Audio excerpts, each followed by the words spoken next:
தவிர்க்க முடியாத வளர்ச்சி. இது மாண்புமிகு அமைச்சர் ராஜ்மோகன் அவர்களுக்கு மிகச் சரியாக சேரும். ரேடியோவில் பணிபுரிந்த காலத்திலிருந்து தற்போது அமைச்சராக இருக்கும் போதும் மாறாத இயல்பு. பார்க்க ரொம்ப சாஃப்ட் அப்படின்னு எல்லாரும் நினைப்பாங்க.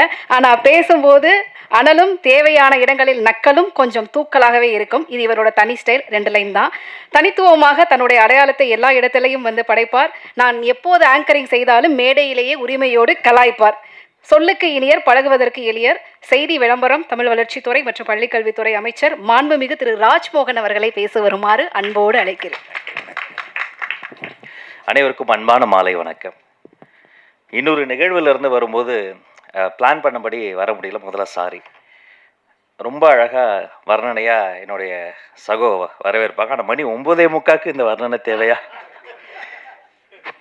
இந்த உலகத்தோடு ஒரு உறவு பாலமாய் தமிழ் சினிமாவை இந்த கலைத்துறை இணைக்கக்கூடிய அத்தனை சினிமா துறையினுடைய இந்த சினிமா பத்திரிகையாளர்களுக்கும் பத்திரிகை தொடர்பாளர்களுக்கும் நான் தலை வணங்குகிறேன். நெஞ்சம் நிறைந்த வாழ்த்துக்கள், வணக்கங்கள். நீங்களாம் நல்லா இருக்கணும்.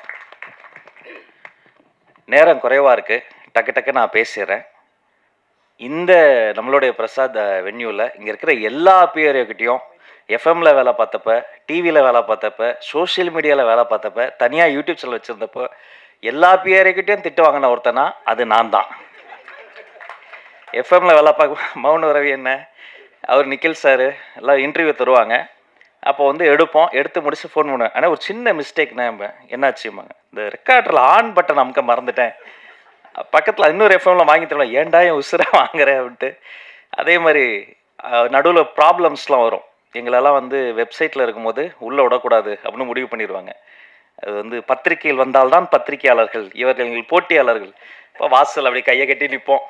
அடுத்த மாதம் சம்பளம் வாங்கணும், எப்படியாவது எங்களை உள்ளே விட்டுருக்கேன்.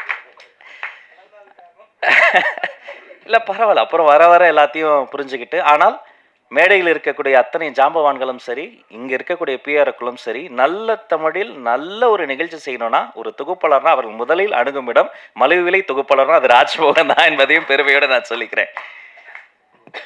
5 ஆண்டுக்கு ஒரு முறை கொடுத்தா அது விருது கிடையாது, ஆண்டுதோறும் கொடுத்தாதான் விருது. மாண்புமிகு தமிழ்நாடு முதல்வர் அவர்கள் அனுமதி பெற்று இனி வெள்ளித்திரை, சின்னத்திரை, தமிழ்த்திரை விருதுகள் ஆண்டுதோறும் தரப்படும் என்பதை முதல்ல மகிழ்ச்சியோடு தெரிவித்துக் கொள்கிறேன்.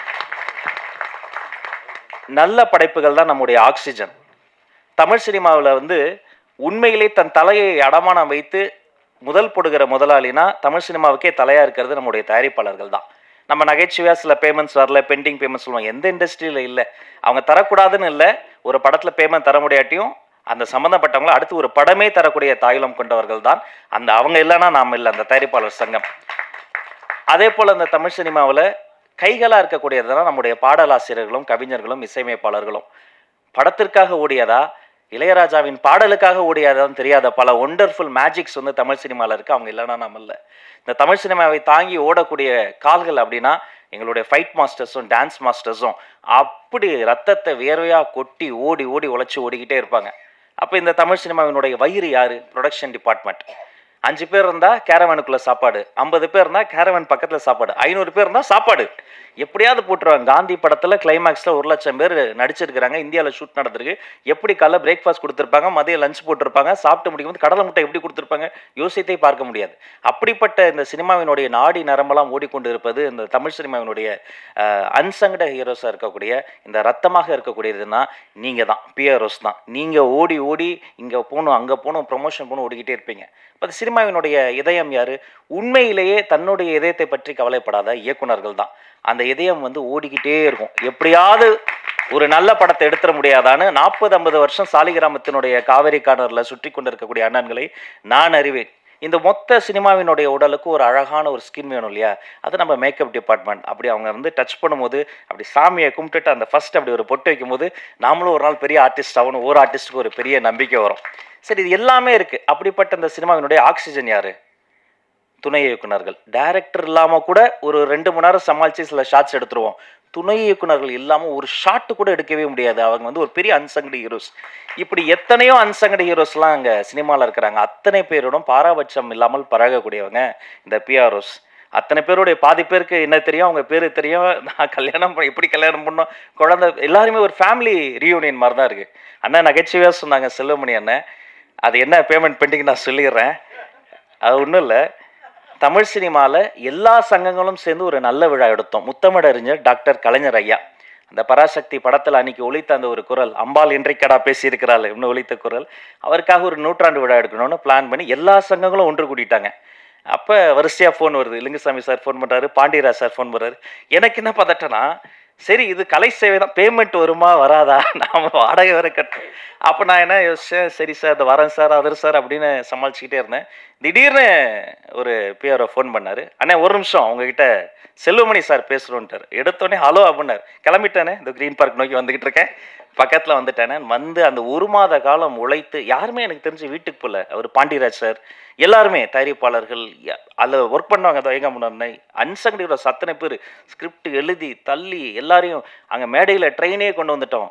சூப்பர் ஸ்டார் ரஜினி சார் வந்திருந்தாங்க, இப்போ ஒரு கமல் சார், மொத்த சினிமாவை அவங்க கொண்டு வந்து கொட்டி, இப்படிப்பட்ட ஒரு மனித உழைப்பு இருக்குல்ல, எனக்கு தெரிஞ்சு இப்படி உழைக்கக்கூடிய அந்த ஒரு ஒரு நேர்மையான உழைப்பு இருக்கக்கூடிய ஒரு கலைத்துறை என்று சொன்னால் அது இந்த திரையுலகம் தாங்க. இது இல்லைன்னா இவ்வளோ பெரிய உழைப்புக்கு ஒரு நடமாடும் உழைப்பாளர்கள் சிலை தான்.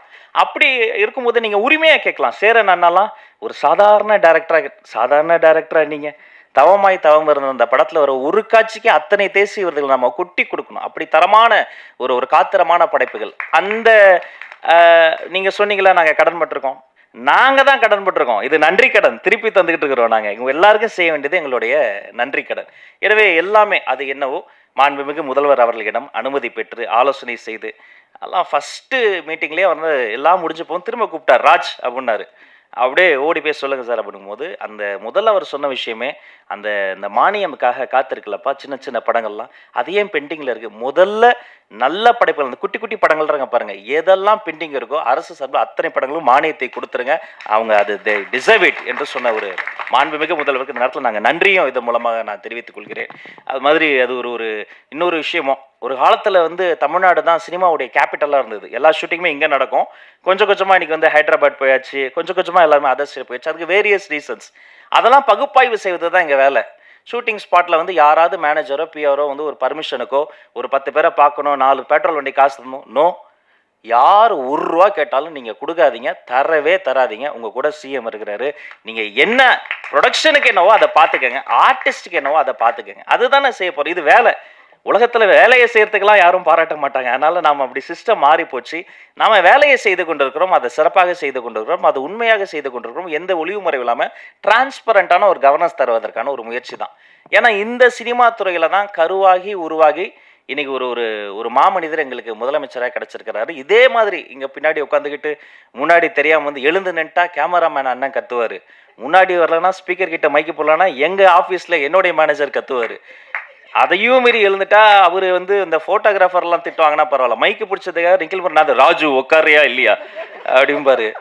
எங்கே போனாலும் அவ்வளோ போராட்டம். அதுக்கு நடுவில் ஒவ்வொரு இதுவாக பின்னாடி இருந்து முன்னாடி வந்து இடம் பிடிச்சி எல்லாம் வந்துட்ட பிறகு திடீர்னு ஒரு ஜூனியர் ஆர்டிஸ்ட் யாரோ ஒருத்தவங்க வந்துருவாங்க. இஃப் யூ அப்போ கொஞ்சம் அப்படின்ட்டா நம்மளை எழுப்பி விட்டுருவாங்க.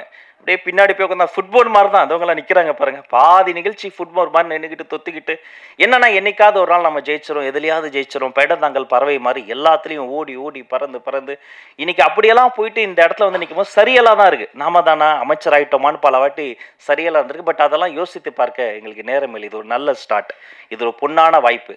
இந்த மேடையில் எங்கள் அண்ணன்கள் என்னெல்லாம் கேட்டாங்களோ அதை செய்வதற்கு ஒரு பொன்னான வாய்ப்பு. அந்த எண்ணம் தான் முத்துக்காளை அண்ணனுடைய ஒய்ஃபுக்கு ஒரு பிரச்சனைன்ட்டோன்னா அவர் கூப்பிடவே இல்லை. நான் ஓடி போய் முதல்ல அங்கே கூப்பிட்டு போங்க பாண்டு கேஎம்சியில் போயிட்டு அந்த ஹாஸ்பிட்டலில் டாக்டரை பிடிச்சி, அவங்க வேறு யாரும் கிடையாது எங்களுடைய ஃபேமிலி, அவர் நடிகராக பார்க்காதீங்க, ஒரு மிகப்பெரிய ஒரு ஒரு கல்வியாளர்னு சொல்லி நின்னதாக இருக்கட்டும். அவர் பாவா லட்சுமணன் அண்ணன் கூடலாம் நான் ஒரு படம் கூட ஒர்க் பண்ணதே இல்லை. எம்எல்ஏ ஹாஸ்டில் கொடுத்துட்டேன், நீ என்ன ரோட்டில் நிற்கிற, நீ வான உள்ள வேணா, கேப்டன் தானா, கேப்டன் சார்பாக தானே நாங்களாம் இருக்கிறோம், அவர் படங்கள்லாம் பார்த்து ஏகலைவனா வளர்ந்தவங்க தானே, நீ நில்லுன்னு சொல்லிட்டோம். பாரதி ராஜா ஐயா மறைந்த போதும் பாக்கியராஜ் சார் மறைந்த போதும் ஓடோடி போய் முதல்ல நின்று முழு அரசு மரியாதை கொடுத்தது எங்கள் கடமை. அவங்களுக்கு செய்யாமல் நாங்கள் வேறு யாருக்கு செய்ய போகிறோம்? ஏன் இந்த எல்லாரும் வந்து சினிமாவுக்கு இப்படி பண்ணுறோம் அப்படி பண்ணுறோம்லாம் நினைப்பாங்கலாம் சொல்லாதீங்க. நான் பள்ளிக்கல்வித்துறை அமைச்சர். அரசு பள்ளியில் படிக்கிற ஆட்டிசம் குழந்தைங்க இருக்காங்க பாருங்கள், அவங்கள வந்து என் ரூமுக்கு எந்த குழந்தை வந்தாலும் டக்குன்னு ஒரு குட்டிச்சாரை போட்டு பக்கத்தில் உட்கார வச்சுருவோம், சாக்லேட்ஸ் வந்துடும், ரொம்ப நேரம் பேசுவோம். அந்த அப்பா அம்மா முதல்ல கொஞ்சம் டார்ச்சர் பண்ணுவாங்க, ஏய் அமைச்சருக்கு வணக்கம் சொல்லு, அதை சொல்லு இதை நான் சொல்லுவேன், நீ கொஞ்சம் நேரம் சும்மா இருக்க சொல்லு, நீ அப்படி உட்காரு, நீ ஒன்றும் ஜாலியாக பேசிகிட்டு இருப்போம். ஆட்டிசம் குழந்தைகள் வந்தால் அந்த இடம் ரொம்ப சிரமமாக இருக்கும். இப்போ நம்ம இப்படி டெக்கோரமாக பேசுகிறோம்ல, அவங்களுக்கு அது புரியாது. நம்ம கண் பார்த்து பேசுவோம், அவங்க ஃபேன் பார்த்து பேசுவாங்க, திடீர்னு கத்துவாங்க, மற்ற சின்ன சத்தம் கேட்டால் பேனிக் ஆவாங்க. அந்த பேரண்ட்ஸ் வந்து இன்னும் டஃப்பான ஒரு லைஃப்பை வந்து மேற்கொள்வாங்க, அழுவாங்க லிட்ரலாக. ஏன் இப்படி வந்தது, என்ன பண்ணுறதுன்னு தெரியாமல்.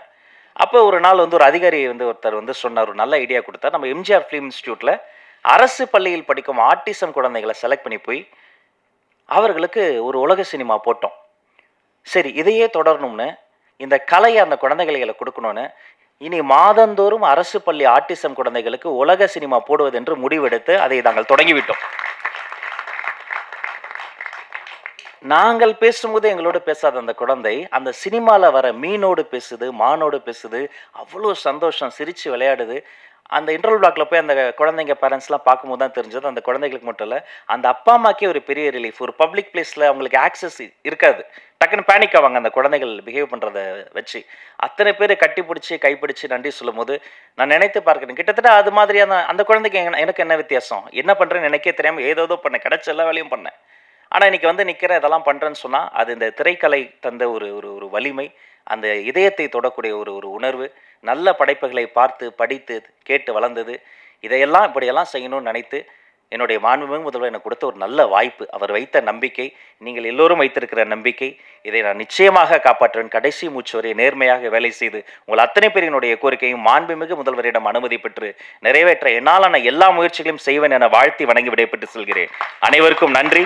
Thank you so much.